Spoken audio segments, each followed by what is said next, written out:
네, 반갑습니다. 감사합니다. 오늘도 여러분들에게 그 사도 바울이 고린도 교회에 편지했듯이 그 내용의 말씀처럼 지혜와 계시형이 여러분들이 함께하여 주셔서 오늘도 또 주시는 거룩하신 말씀에 더욱더 기쁜 진리를 하나님 열어주실 것을 간절히 소원하고 또 그렇게 되어지시기를 주님의 이름으로 축복합니다. 예, 오늘도 우리가 은혜 받으실 말씀을 보실 텐데 역시 오늘도 요한복음 11장입니다. 자, 요한복음 11장 말씀. 지난주에 우리가 11장 말씀을 나눴는데 또 연이어서 11장 말씀을 나누도록 하겠습니다. 요한복음 11장 8절에서 40절에 있는 말씀입니다. 자, 페이지수로 신약성경 164페이지입니다. 그래서 오늘은 여러분들에게 요한복음 11장에 8절에서 40절까지에 있는 말씀의 내용을 가지고 함께 은혜를 나누겠습니다. 그래서 오늘 우리가 이렇게 내려가면서 한 말씀 우리가 보면서 나누겠지만 오늘의 그 말씀의 은혜 받을 말씀의 제목은 사람들의 의견이 생명을 방해한다. 이런 제목을 가지고 여러분과 제가 은혜를 나누도록 하겠습니다. 그래서 이미 여러분들과 제가 지금까지 나눠왔던 것처럼 요한복음 3장에서부터 요한복음 10장까지의 그 8가지의 사례들을 우리가 살펴봤습니다. 그래서 여러분들이 쭉 계속 따라오신 분들은 분명히 그거를 깨달아 아실 걸로 믿습니다. 그래서 지금까지 3장에서 요한복음 3장에서 10장까지의 모든 그 말씀 중에서 8가지의 그 사례들을 살펴보았습니다. 그런데 그 8가지의 사례, 그 모든 사례에서 생명의 누림에 방해를 받는 것이 그 생명 누림에 대해서 방해를 받는 것이 종교였다고 지금까지 여러분과 저는 나눴습니다. 그래서 그것이 이전에 우리가 나눴던 8가지의 그 사례에서 그 생명의 그 누림을 방해받는 모든 요인들이 종교였었다면 요한복음 11장에 여러분과 제가 지금 나누고 있는 요한복음의 11장에는 많은 부류의 그 사람들이 의견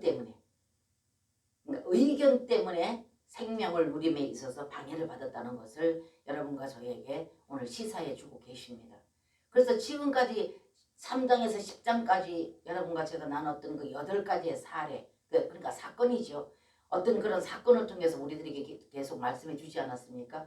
그런 사례들에는 그 생명의 방해를 받은 것이, 생명 누림의 방해를 받은 것이 종교였다면 오늘 이제 11장에 와서는 그것이 종교의 격도 좀 있겠지만은 그러나 여기서 두드러지게 주님께서 우리에게 비춰주시는 말씀의 내용은 종교보다도 오늘 말씀에는 의견, 분분한 사람의 그 어떤 의견, 그러니까 그 영 안에서 주님과의 교통과 교제 안에서 영을 따라서 행하는 그것이 아닌 사람의 생각 안에서, 많은 생각 안에서, 많은 사람들의 생각 안에서 내놓는 여러 가지의 어떤 그런 의견, 이것으로 인하여서 생명 누림의 방해를 받았다는 것을 볼 수가 있습니다.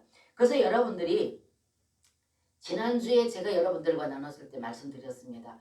요한복음 11장 전체를 한번 읽어보십시오. 그래서 전체를 읽어보시면 바로 오늘 이 주일에 하나님께서 허락하시는 메시지가 더 이것이 마음 안으로 또 이것이 더 깊이 깨달아질 것입니다. 그렇기 때문에 좀 전체를 읽어보시고 내용을 어느 정도는 여러분들이 좀 이해하시면 훨씬 도움이 되실 겁니다. 라고 제가 권면을 드렸습니다.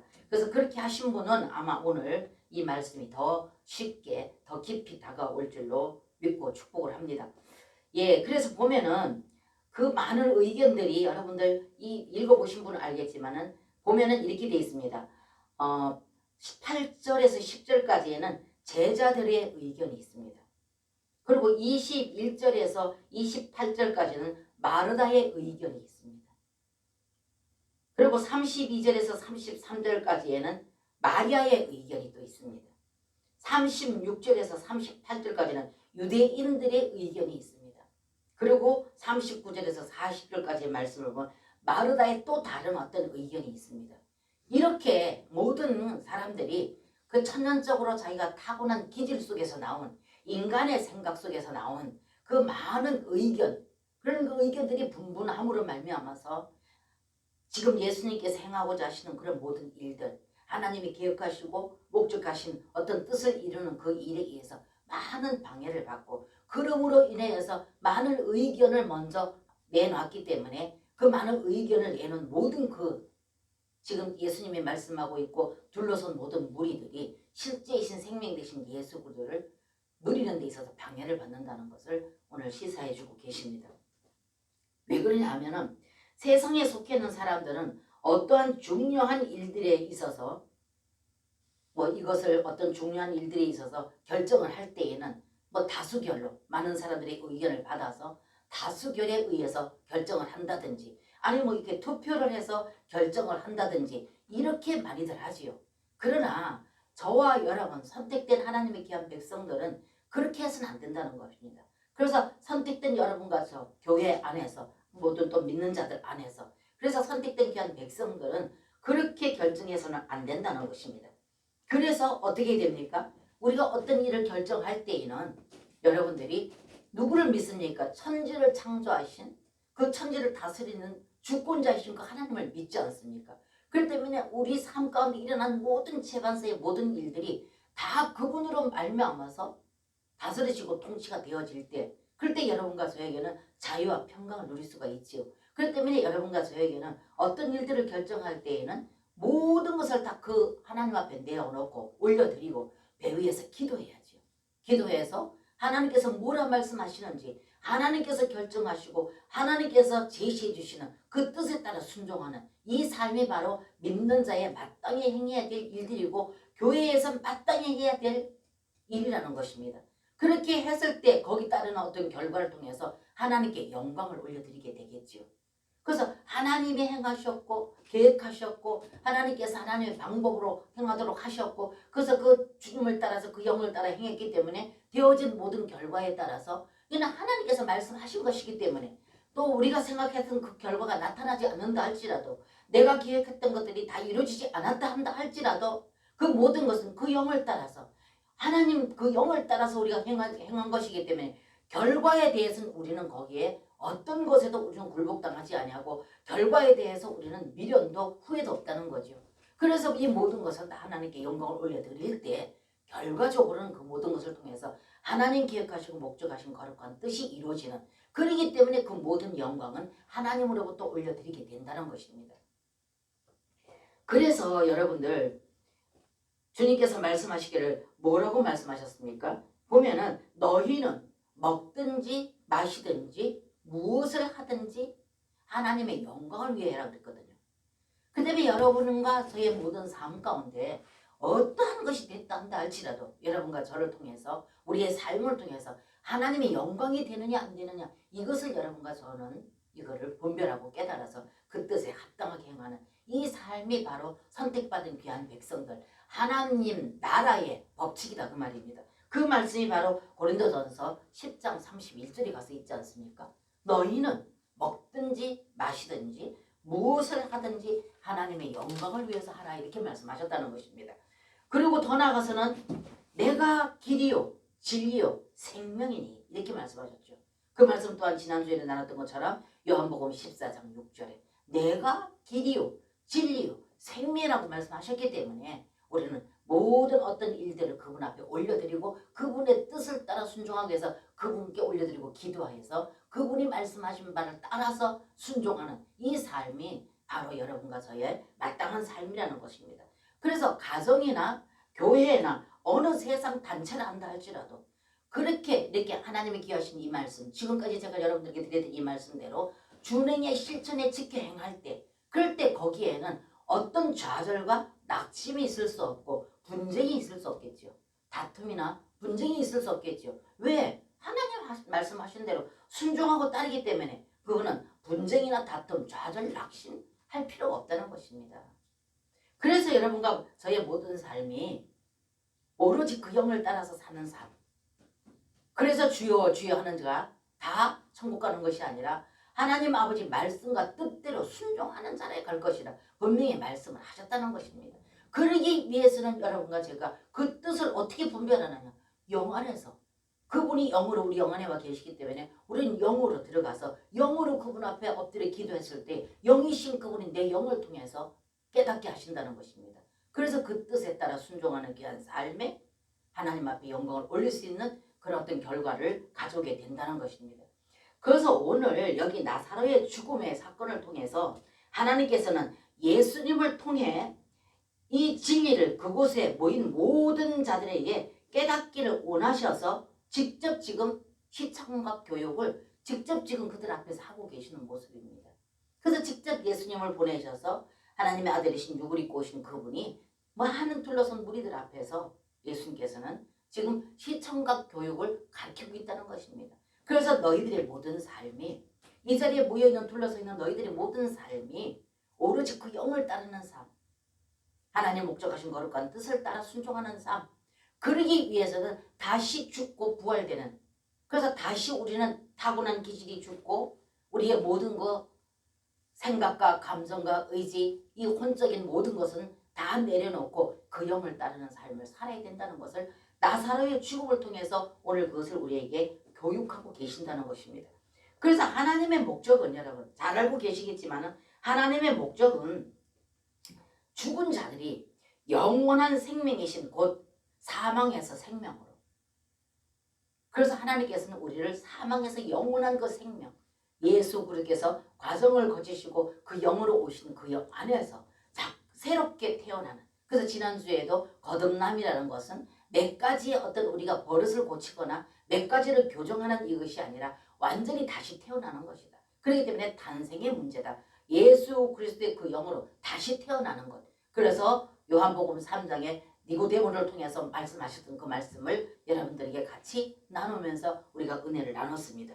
그렇기 때문에 여러분과 저는 하나님께서는 오로지 우리가 이 땅에서 그냥 장소 옮겨져서 죄 사함 받는 것으로 끝나는 것이 아니라 죄 사함은 예수 그리스도 피로 우리가 사함을 받았지만 실제 과정을 거치시고 영으로 오신 그 예수 그리스도 그분이 우리 영 안으로 들어오셔서 우리의 생각과 우리의 감정과 우리의 의지를 그분이 다스려 통치하심으로 인하여서 그분을 따라 순종할 수 있도록 그렇게 과정을 거치시고 그분이 오셨다는 것을 말씀을 드렸습니다. 그렇기 때문에 오늘 이 사건에도 예수님께서는 그렇게 그 둘러서 있는 모든 무리들에게 이것을 그들에게 시청각 교육을 지금 가르치고 계시다는 것입니다. 나사로의 죽음을 통해서.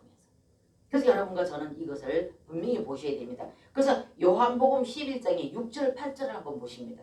자, 보신 말씀이지만 다시 6절과 8절에 있는 말씀을 보십니다. 나사로가 병들었다 함을 들으시고 그 계시던 곳에 이틀을 더 유하시고 그 후에 제자들에게 이르시되 유대로 다시 가자 하시니 제자들이 말하되 라삐요 방금도 유대인들이 돌로 치려 하였는데 또 그리로 가시려 하나이까. 9절에 예수께서 대답하시되 낮이 12시가 아니냐. 8절까지만 보겠습니다. 제자들이 말하되 라삐요 방금도 유대인들이 돌로 치려 하였는데 또 그리로 가시려 하나이까. 이렇게 말씀을 했다는 것입니다. 그 여기서 보면은 예수님께서 그 어떤 그 전달을 받으시고 나사로가 병들어서 죽게 되었다는 전달을 받으시고도 이틀을 더 유하셨다. 그것이 지난주에 여러분과 제가 나눴고 그 위에 말씀이 기록되어 있지 않습니까? 여기에서 주님께서 왜 이틀을 더 머무르고 이틀을 더 머물렀다가 이제 가시자고 제자들에게 말씀을 지금 제자들에게 이거를 말씀하셨는가? 이걸 봤을 때 주님께서는 오늘 이 말씀에 주님께서 그렇게 지체하신 것은 치료하시는 구주, 치료하시는 것이 아닌 생명을 주는 구주가 되신다는 것을 그들에게 깨달아 알게 하기 위해서 그랬던 것입니다.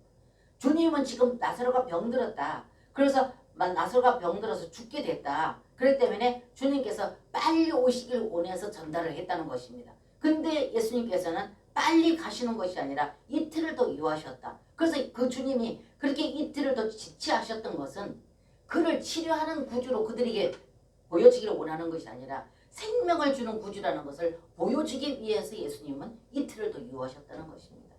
그리고 그들이 생각할 적에는 빨리 예수님이 오셔야지만 되는 것으로 그들은 생각했지만은 주님은 부활의 주님으로 부활의 주님이시기 때문에 그들에게 생명을 주시는 분이라는 것을 그들에게 보여주기 위해서 깨닫게 하기 위해서 그렇게 하셨다는 것입니다. 그래서 우리들이 생각할 적에는 그렇게 사랑하시는 나사로고 그렇게 사랑하는 삼남매라고 하셨는데 성경에는 분명히 그렇게 기록되어 있는데 왜 예수님이 이틀을 더 유하셨을까? 이걸 여러분과 제가 지난주에 잠깐 나눴습니다. 근데 그렇게 이틀을 나눴던 것은 그분은 치료의 하나님으로 그들에게 비춰지는 것이 아니라 그분은 부활의 하나님으로 생명을 주시는 분으로 그들에게 비춰주기 위해서 이틀을 가시지 않았다는 거예요. 유하고 더 바쁘지 않으셨다는 것입니다. 그리고 9절에서 10절도 한번 보십시오. 자, 9절 10절.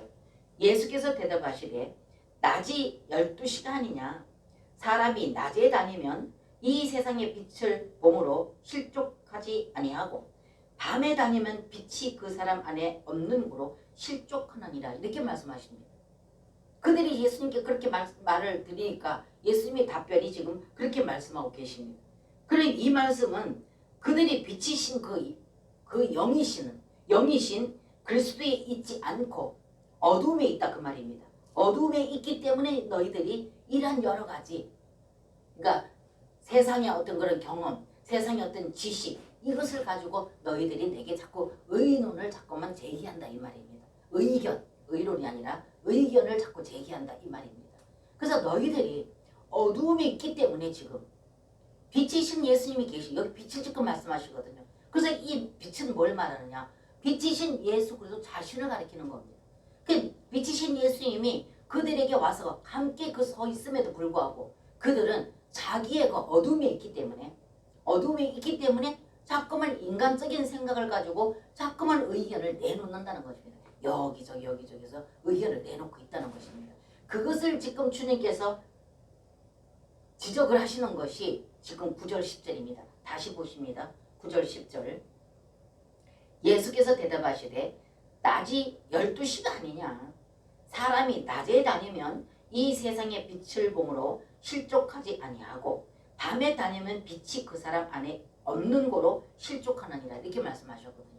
그러니까 빛이신 예수로 자신을 가리켜서 말씀하시면서 너희들이 지금 어두움에 빛이신 예수 그리스도 그 영 안에서 주님과의 생명의 관계 안에서 그 영을 따라 행하는 어떤 그런 삶 영을 쫓는 그런 어떤 주님과의 생명의 관계 안에 서 있지 못함으로 말미암아서 너희들이 어두움에 있기 때문에 너희들이 지금 많은 의견을 계속 내놓고 있다는 것을 지금 예수님께서 9절 10절을 통해서 말씀하고 계십니다.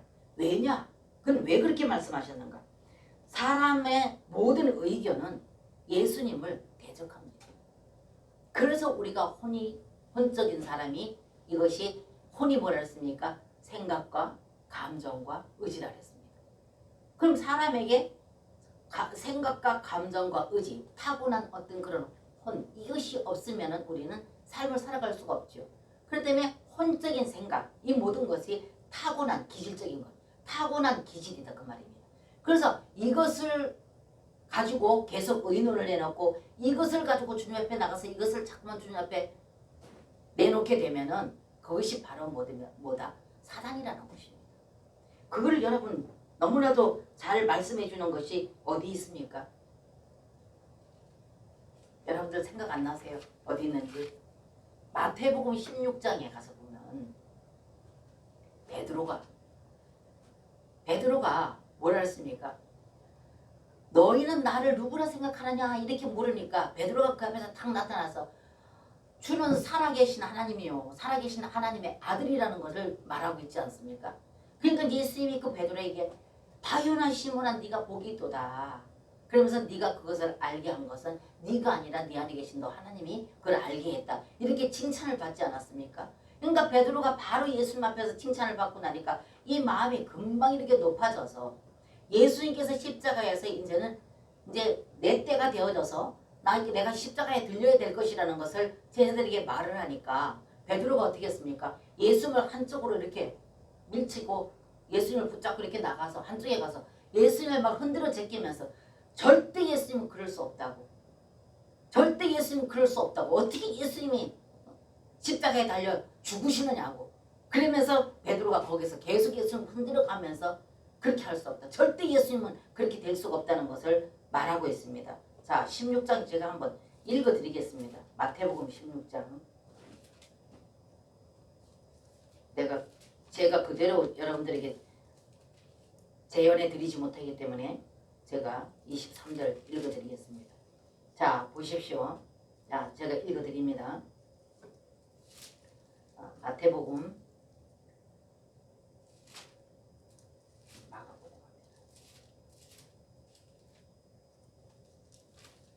자, 16장 23절. 자, 제가 읽어드립니다.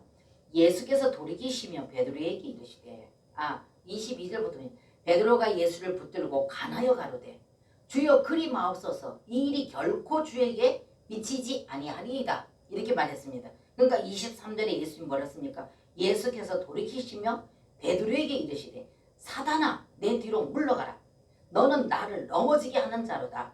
내가 하나님의 일을 생각지 아니하고 도리어 사람의 일을 생각하는도다 하시고 이랬거든요. 그래 때문에 사람이 여러 가지 타고난 기질 안에서 혼 안에서 생각과 감정과 의지 이 혼 안에서 여러 가지 의견을 제공하는 것은 제시하는 것은 그 배후에는 모두 사단이라는 것입니다. 그래서 여러분 생각해 보세요. 이렇게 베드로가 예수님 앞에 이제 예수님이 십자가에 달려 죽으실 거라는 말씀을 드렸는데 절대 예수님한테 그런 일이 있을 수가 없다는 것을 했을 적에 우리 연약한 인간 같으면 그래 베드로야 너밖에 없다 내게는 내 편이 되어주니까 이렇게 우리는 말할 수 있지 않겠습니까? 근데 예수님께서는 그 자리에서 고통을 치기를 뭐라고 합니까? 사탄아 내게서 물러가라. 너는 오히려 나를 넘어지게 한다. 예수님이 지금 십자가에서 못 박혀 죽으시면 하나님께서 온 일을 구원고자 계획하시고 목적하신 뜻이었습니다. 그렇기 때문에 예수님은 그 아버지 그 뜻을 이루기 위해서 우리하고 똑같은 성정을 가진 육체를 가졌음에도 불구하고 그 일을 지금 감당하기 위해서 지금 제자들이 그 얘기를 하고 있다는 것입니다. 근데 이 그 제자 중에 베드로가 나서서 예수님 앞에 지금 예수님을 한쪽으로 이렇게 붙잡고 나가서 예수님을 막 흔들어 가나요 그랬거든요. 그러면서 절대 그런 일이 결코 있을 수 없다 이렇게 말했다는 것입니다. 그랬을 적에 예수님께서 하신 말씀이 너는 오히려 사탄아 내게서 물러가라. 너는 오히려 나를 넘어지게 한다. 왜? 아버지 목적과 뜻을 이루기 위해서 그 자리에 섰는데 오히려 그걸 가지고 자꾸 흔들어서 인간의 생각으로 인간의 그 육정으로 자꾸만 그 예수님을 흔들어서 예수님 편에 대해서 예수님 생각하는 것처럼 말했지만 예수님께서는 그 베드로가 하는 행위가 하나님의 목적과 뜻을 이루는데 방해되게 했기 때문에 너는 오히려 나를 넘어지게 한다. 그리고 너는 오히려 하나님의 일을 생각하는 것이 아니라 사람의 일을 생각하는도다. 이렇게 꾸짖었다는 것입니다. 그렇기 때문에 사람이 혼 안에서 여러 가지 그럴듯하고 옳은 것 같고 거룩한 것 같고 또 이게 어떤 많은 사람들에게 종교적으로 많은 도움을 줄 수 있는 어떤 일이라 한다 할지라도 이것이 영 안에서 하나님과 나의 관계에서 하나님께서 내 안에 오셔서 계시는 부활생명 되신 그 영이신 예수 그리스도께서 말씀하시고 우리에게 가르쳐 주시고 뜻하신 것을 우리에게 전달하지 않는 그런 가운데서 혼 안에서 인간적인 생각으로 하는 그 모든 일들은 모두 그 배후에는 사단이 있다는 것을 여러분과 저는 깨닫게 되어진다는 것입니다. 그래서 예수님께서는 이 베드로에게 그렇게 호되게 호통을 주셨다는 것입니다. 그래서 꾸짖으셨다는 것입니다. 그렇기 때문에 여러분과 제가 우리가 신앙생활을 해나갈 때 아니면 또 교회 안에서 많은 지체들과 같이 교통하고 교제할 때 그럴 때에도 오늘 이 말씀을 여러분들이 깊이 이걸 받아들이고 교통과 교제를 나눈다면 이가 지금 나한테 와서 굉장히 친밀하게 나를 굉장히 생각하고 내게 친밀하게 와서 나한테 와서 어떤 말을 해준다 할지라도 이것이 하나님의 뜻을 이루는 일인가 하나님의 뜻을 그르치게 하는 일인가 내가 하나님의 목적과 뜻을 따라 순종하고 나가는 데 있어서 이것이 나에게 영적으로 도움이 되는가 아니면 육적으로 도움이 되는가 이것을 여러분들이 분별해 봤을 때 아무리 내게 와서 친절하게 내가서 내 편이 되어준다 할지라도 그 배후의 사단인가 아니면 영을 따라서 예수도 영을 따라서 행하는 것인가 권면하는 것인가 이것을 여러분과 저는 분명히 분별하게 될 것이라는 것입니다. 사단은 항상 간사하고 교활하여서 사람 편이죠. 그러나 예수님은 항상 하나님 편이었습니다. 그렇기 때문에 예수님은 단호하게 그렇게 사랑했던 베드로, 수제자인 베드로를 안다 할지라도 그 베드로가 그렇게 행했을 적에 한마디로 물리쳤다는 것입니다. 네가 오히려 나를 넘어지게 한다. 너는 오히려 하나님의 뜻을 생각하지 아니하고 사람의 뜻을 생각하는 거예요. 그러면서 물리쳤다는 것입니다. 그렇기 때문에 여러분과 제가 오늘 이 첫사람 아담,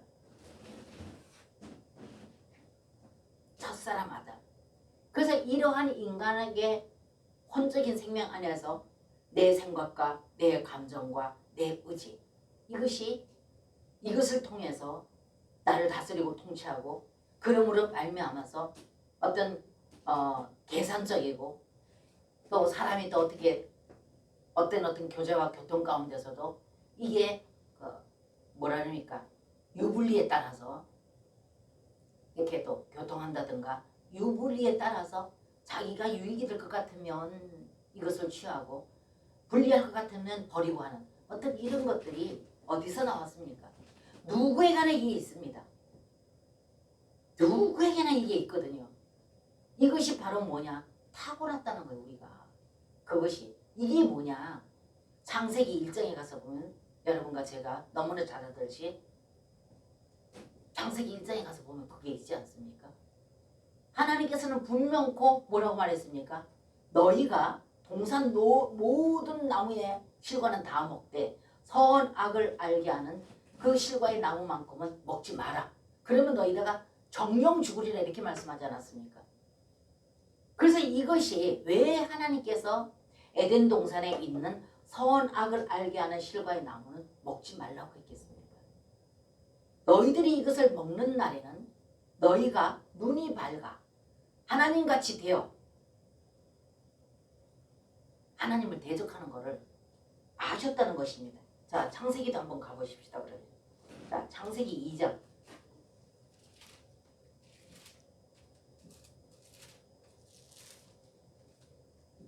창세기 2장 16절 17절 가보십니다. 자, 16절 17절 제가 읽어드립니다. 창세기 2장. 여호와 하나님이 그 사람에게 명하여 가라사대 동산 각종 나무의 실과는 내가 임의로 먹되 선악을 알게 하는 나무의 실과는 먹지 말라. 내가 먹는 날에는 정령 죽으리라. 아멘. 분명코 이것이, 그래서 첫사람 아담이 하나님과의 약조하신 그 언약을 파기하고 그 선악과를 따먹었기 때문에, 그렇기 때문에 사람이 죄가 어디로 들었다고요? 사람 안으로 들었다는 것입니다. 그래서 이 사람 안으로 들어온 이 독이 계속적으로 그 안에서, 사람 안에서 생각을 통해, 감정을 통해, 의지를 통해 하나님 대적하게 만든다는 것입니다. 그래서 하나님이 너희가 선악을 알게 하는 나무는 정녕 그것을 먹으면 죽는다. 이 죽는다는 것은 육이 죽는다는 것이 아니라 하나님과의 생명의 관계를 누리는 데 있어서 그 기능이 죽는다 그 말입니다. 그랬음에도 불구하고 이 아담과 하와는 뭐라고요? 아담은 어떻게 했습니까? 이 말씀을 분명히 들었음에도 불구하고 동산에 있는 모든 나무는 다 먹어라. 그러나 단 한 가지 선악을 알게 하는, 이게 하나님의 권위라는 겁니다. 그런데도 불구하고 아담은 어떻게 했습니까? 아내 하와의 말을 따라서 하와가 따주는 선악과의 실과의 나무를 다 먹었죠. 자, 그러면 어디를 또 봅니까? 5절 7절 3장 5절 7절 보십시다. 3장 5절 7절. 너희가 그것을 먹는 날에는 너희 눈이 밝아 하나님과 같이 되어 선악을 알 줄을 하나님이 아심이니라. 여자가 그 나무를 본즉 먹음직도 하고 보암직도 하고 지혜롭게 할 만큼 탐스럽기도 한 나무인지라. 여자가 그 실과를 따먹고 자기와 함께한 남편에게도 주매 그도 먹은지라. 이에 그들이 눈이 밝아 자기들의 몸이 벗은 줄을 알고 무화과 나무로 잎을 엮어 치마를 하였더라. 보세요. 선악과를 따먹고 난 이후에는 어떻게 했어요? 자기들이 벗었다는 수치를 알기 때문에 그거를 수치를 가리는 것이 발생되어집니다. 여러분과 저에게도 어떤 수치스러운 일이 있거나 부끄러운 일이 있으면 자꾸 그걸 가리려고 하지 않습니까? 하나님은 이미 그것을 다 보시고 아시고 계시는데도 불구하고 우리는 그걸 자꾸 가리려고 하고 변명하고 타당화시키는, 이것이 인간이 여기 오늘 아담이 지었던 이 본성이 그대로 우리에게 들어와 있기 때문에 그렇습니다. 그래서 여러분과 제가 이러한 인간의 본성들이 첫째 사람 아담으로부터 이것이 뿌리가 되어졌고 이게 근원이 되어 있었기 때문에 그렇기 때문에 하나님께서는 그날로부터 어떻게 했습니까? 그럼에도 불구하고 그 사람이 첫사람 아담이 그렇게 죄를 범했음에도 불구하고 하나님께서는 포기하지 않으시고 그날부터 하나님께서는 계획하시기를 자기가 육신을 입고 오셔서 인간의 모든 죄를 대속해 줄 수 있는 제물이 되어지기 위해서 준비하고 계십니다. 그래서 그 일을 그대로 주님께서는 다 준행하시고 지키셔서 그래서 이 수치를 가리고자 나무잎을 엮어서 자기의 어떤 그런 수치를 가리고자 하는 그들에게 그것이 해만 뜨면 바람만 불면 말라버리고 다시 수치가 드러나면 또 하고 또 하고 하는 이 수고름을 봤을 때에 하나님께서는 불쌍히 여기셔서 가죽옷을 지어 입혔죠. 그 가죽옷이 뭡니까? 신약에 오셔서 한 번에 단번에 십자가에 죽으신 예수의 피로 말미암아서 모든 그 죄를 사함받는다는 것을 이미 그들에게 보여주셨다는 것입니다. 그래서 뭐라고 말했어요? 삶과 모든 탐심을 버려요.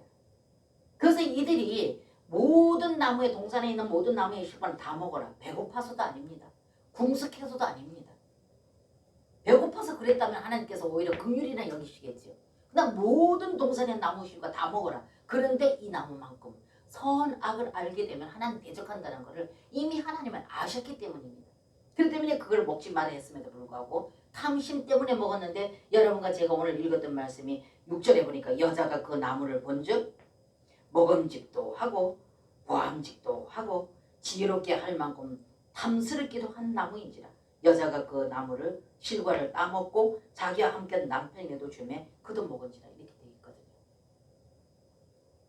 그래서 여러분들 누가복음 12장 15절에 보면 삶과 모든 탐심을 물리치라 사람의 생명이 그 소유에 넉넉한 데 있지 아니하니라고 말씀하셨습니다. 그렇기 때문에 이들이 배고파서 궁색해서 따먹은 것이 아니라 넉넉함에도 불구하고 탐심 때문에 그 열매를 따먹었다는 것입니다. 그래서 여러분과 저에게도 이러한 기질이 누구에게도 많고 적고에 따라서 조금씩 차이는 있겠지만 누구나 다에게 이게 아직까지 있다는 것입니다. 우리가 육을 입고 살아가는 동안에 고난에 있기 때문에 그렇기 때문에 여러분과 저에게는 이것이 얼마만큼 예수 그리스도의 그 생명 되신 예수 그리스도의 그 영이 우리 안에 더 채워지느냐에 따라서 예수 그리스도의 본성이 우리 안에 더 채워지느냐에 따라서 더하고 덜하고 차이는 있겠지만 아직까지 누구나 다에게 있다는 것입니다. 이것이 치료되는 것은 주님 앞에 서는 그날까지입니다. 그래서 우리가 구원이 완성이 아니라 과정이라고 제가 말씀을 드렸던 것입니다. 그래서 하나님께서는 여러분과 저에게는 항상 하나님이 귀하신 말씀을 볼 적에는 사랑의 관점으로 봐야 된다고 늘 말씀드린 게 그겁니다. 이렇게 범죄했는 인간에게 아담과 하와에게 하나님께서는 그러함에도 불구하고 그들의 죄를 대속하셔서 그들을 다시 하나님과의 관계에서 에덴 동산의 그 관계를 회복하시기 위하여서 예수님께서는 지금도 일하고 계신다는 것입니다. 그래서 이미 오심하고 있었던 그 예수님은 오셨고 오신 그분은 우리 모든 인류의 죄를 위해서 대속의 죽음 죽으셨고 죽으실 뿐만 아니라 다시 부활하셨고 부활하실 뿐만 아니라 하나님 우편 보좌 앞에 가셔서 다시 승천하셨다가 그 영으로서 우리 영 안에 믿는 모든 자들 영 안으로 들으셔서 그 영을 통해서 우리는 다스림과 통치를 받도록 모든 것이 완벽하게 그분은 육신을 입고 오셔서 그 일을 완전히 마무리 완료시켜 놓으셨다는 것입니다. 그러는데 왜 인간들이 왜 저와 여러분들이 그렇게 순종하는 삶이 되지 않을까요? 고린도 후서 한번 가보시죠. 신약성경에 고린도 후서 4장 가봅니다. 고린도 후서 4장 289페이지입니다. 고린도 후서 4장 289페이지 4절 봅니다. 자, 4절 봅니다. 제가 읽어드립니다. 4절에 그 중에 이 세상 신이 믿지 아니하는 자들의 마음을 혼미케 하여 그리스도의 영광의 복음의 광채가 비치지 못하게 함이니 그리스도는 하나님의 형상이니라. 아멘. 그러니까 우리가 오로지 이렇게 완전히 사랑을 완성시켜 놓으신 예수 그리스도 그분이 그렇게 과정을 거치셔서 생명 주는 부활의 영으로 우리 영 안에 오셔서 우리가 그것을 믿고 그분과의 그런 깊은 사랑의 관계를 맺어서 교통하고 교제하는 하나님 백성들에게는 그 영을 따라 순종하게 할 수 있도록 다 완벽하게 오셔서 그렇게 하셨는데도 불구하고 왜 그 영을 따라 순종치 못하고 왜 자꾸만 우리는 하나님의 말씀에 계속 우리는 부딪혀지고 하나님 말씀을 순종하지 못하느냐. 이것이 바로 대적인데 왜 못하느냐. 오늘 4절에 그 말씀이 되어 있다는 거. 고린도후서 4장 4절에 그 중에 이 세상 신이 누굽니까? 사단이죠. 공중못에 잡은 사단. 이 세상 신이 믿지 아니하는 자들의 마음을 혼미케 하여 마음을 혼미케 하여 이 마음이 뭐라고요? 생각, 감정, 의지, 양심 마음이란 말이에요. 이걸 통해서 사단이 보세요. 그 중에 이 세상 신이 믿지 아니하는 자들의 마음을 혼미케 하여 분별을 못한다는 겁니다. 그래서 그들의 무기는 바로 예수 그리스도 실제이신 영되신 예수 그리스도 그분을 분별하지 못하도록 계속적으로 어떻게 한다고요? 혼적인 생각과 감정과 의지를 우리 가운데 계속 밀어넣는다는 겁니다. 그러므로 인해서 우리는 실제 생명이신 그 영되신 예수 그리스도 그분을 따라가는데 분별할 수 있도록 그 영 안에서 우리는 그분을 따라가야 되는데 그것을 갖지 못하도록 그렇게 회복되지 못하도록 자꾸 방해를 놓는다는 겁니다. 오늘 말씀이 그 말씀이에요. 그 중에 이 세상 신이 믿지 않은 자들의 마음을 혼미케 하여 그리스도의 영광의 복음의 광채가 비치지 못하게 하미니 그리스도는 하나님의 형상이라 이렇게 말씀하셨거든요. 그래서 그 악한 자들이 계속적으로 우리가 타고난 그 기질 생각과 감정과 의지 천연적인 것 이걸 가지고 계속적으로 의견을 이의를 자꾸 예수님 앞에 자꾸만 그걸 제기합니다. 그렇기 때문에 실제적인 예수 그리스도의 실제이신 그 영되신 예수 그리스도와 연합되지 못하고 그 영을 따라 순종치 못하게 되어진다는 것입니다. 그럼 한 군데 더 봅니다. 사도행전 26장 가봅니다. 백으로 돌아가죠. 사도행전 26장 조금만 뒤로 돌아가면 26장입니다. 사도행전 26장 18절 봅니다. 자, 페이지 수 233페이지. 자, 18절 봅니다. 제가 또 읽어드립니다. 그 눈을 뜨게 하여 어두움에서 빛으로 사단의 권세에서 하나님께로 돌아가게 하고 죄 사함과 나를 믿어 거룩해 된 무리 가운데서 기업을 얻게 하리라 하더이다. 아멘. 자, 보십시오. 그러한 우리에게 왜 예수 그리스도께서 그렇게 과정을 거치시고 그렇게까지 주님은 과정을 거치셔서 우리 영 안으로 들으시려고 하셨는가? 왜 영 안에까지 들으시도록 그렇게 그분은 그렇게 모든 과정을 거치시고 오늘날 그렇게 우리 영 안에 오셨는가? 그것이 오늘 16절에 있습니다. 사도행전 26장 16절에 자 다시 읽어드립니다. 18절 다시 읽어드립니다. 그 눈을 뜨게 하여 어두움에서 빛으로 사단에서부터 빛으로 말입니다. 그 어두움은 사단이고 빛은 예수 그리스도라 안 그랬습니까? 그럼 여기 18절에 보면 그 눈을 뜨게 하여 어두움에서 빛으로 사단의 권세에서 하나님께로 못 찾으셨습니까? 18절입니다. 사단의 권세에서 하나님께로 돌아가게 하고 죄사함과 나를 믿어 거룩해 된 무리 가운데서 기업을 얻게 하리라 하셨습니다. 이게 하나님의 사랑이에요. 선택한 귀한 백성들을 향한 사랑입니다. 그냥 죄사함 받고 구원뿐 아니라 오늘 말씀에 죄사함과 나를 믿어 거룩해 된 무리 가운데서 기업을 얻게 한다. 이건 뭡니까? 상속자를 말하는 것입니다. 그래서 주님께서는 우리를 그냥 죄사함 받아서 다만 천국만 가게 하시려는 것이 아니라는 것입니다. 그게 아니라 주님은 하나님의 아들 되도록 하셔서 오늘 말씀에 뭐라고 했습니까? 그 눈을 뜨게 하여 어두움에서 빛으로 사단에서 예수 그리스도께로 또 보십시오. 사단의 권세에서 하나님께로 바로 말씀하지 않습니까?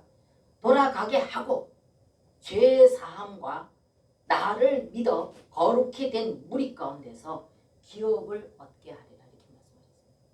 그래서 우리를 단지 구원만 받아서 죄 사함만 받아서 구원만 받게 하시려는 것이 아니라 아들화 되어져서 우리가 하나님의 상속자가 되게 하기 위해서다 이렇게 말씀하셨습니다. 하나님의 상속이란 뭡니까? 영원한 나라, 새 하늘과 새 땅, 새 예루살렘이죠. 아픔도 고통도 눈물도 영원한 그 나라, 영원히 그분과 함께 사는 그 나라, 그 나라를 상속하게 하기 위해서 우리를 그렇게 부르셨다는 것입니다. 그렇기 때문에 이렇게 여러분과 제가 말씀을 봤을 때에 이 말씀은 분명코 하나님의 사랑이라는 뿌리가, 그 뿌리는 사랑이라는 것입니다.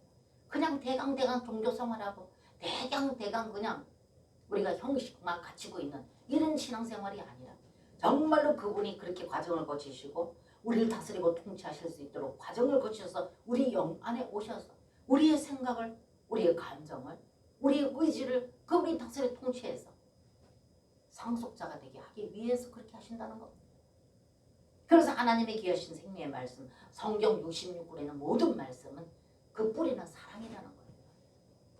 그렇기 때문에 여러분에게 제가 지난주에도 잠시 나눴던 것처럼 사랑, 그렇기 때문에 이렇게 상속자가 되게 하기 위해서는 사랑하는 자, 말씀에 순종하면 순종하는 자, 그래서 달리는 말을 채찍질한다 속담도 있듯이 하나님이 더 사랑할수록 그분은 더 훈련하시고 사랑할수록 더 채찍하신다는 것을 지난주에 여러분과 제가 나눴습니다. 그래서 사랑할수록 채찍하시고 사랑할수록 더 징계하신다는 말씀이 바로 이 말씀 때문에 그렇다는 겁니다. 상속자가 되게 하기 위해서.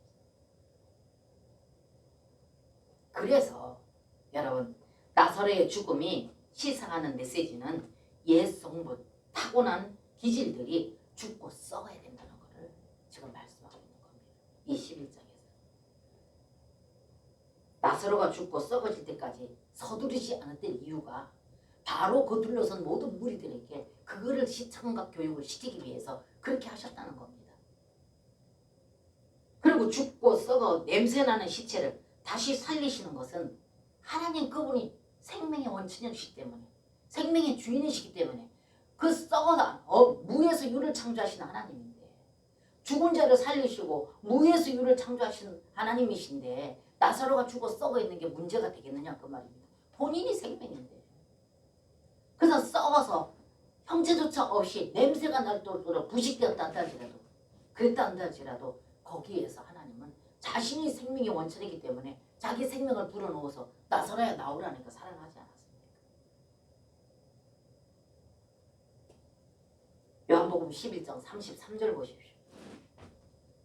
요한복음이 다시 갑니다. 11장의 33절 봅니다. 자, 제가 33절 읽어드립니다. 예수께서 그의 우는 것과 또 함께 온 유대인들이 우는 것을 보시고 심령에 통분히 여기시고 민망히 여기사 그랬습니다. 예수 그리스도 그분이 하나님 아버지, 만물의 창시자이시고 완성자이신 하나님이 육으로 보이는 예수님 안에 계시지 않습니까? 그럼 지금 예수님과 하나님이 하나 되셔서 지금 예수님을 통해서 하나님을 일하고 계신다는 것입니다.